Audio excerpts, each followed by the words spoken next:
خاتمکنندگان مرکز تعلیمی اکادمی مرادی صاحب جام و سرتیفیکات این مؤسسه شدند. مراسم سپردن جایزه اکادمی مرادی در کاخ سغدیان گذرانیده شد. مقصد بیدار نمودن شوق و ذوق خوانندگان اوید به بلند برداشتن مهارت سخنوری، هنرنمایی در صحنه، درس‌های عائله‌داری و بیدار نمودن حس وطن‌دوستی میباشد. 3 نفر خوانندگان مرکز تعلیمی اکادمی مرادی سزاوار سرتیفیکات و جام اکادمی مرادی گردیدند. سلام ای که دلم را به نور پیوستی، سلامی که جهان از تجلیت زیباست، سلام ای که سکوتت سکوت کوکبها، سلام ای که نوایت نوای باران هاست. درود بی پایان و سلام شعله‌ور عزیزان دل. مژگان خدایداد و خواننده سال دوم اکادمی مرادی می باشد. وی در مرکز تعلیمی مهارت سخنوریش را تقویت بخشید. امروز باشد صاحب سرتیفیکات و جام اکادمی مرادی گشت.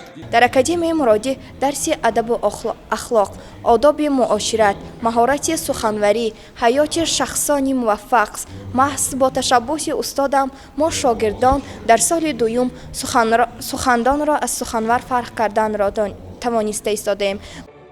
در برابر مژگان خواننده سال دوم مرکز تعلیمی اکادمی مرادی مولود احمد و نیز امروز با مهارت سخنوریش در آزمون‌های جمهوریوی و بین الخلقی سزاوار جایهای نمایان گردیده است. میگوید که به همه این دستاوردها سهم مرکز تعلیمی کلان است.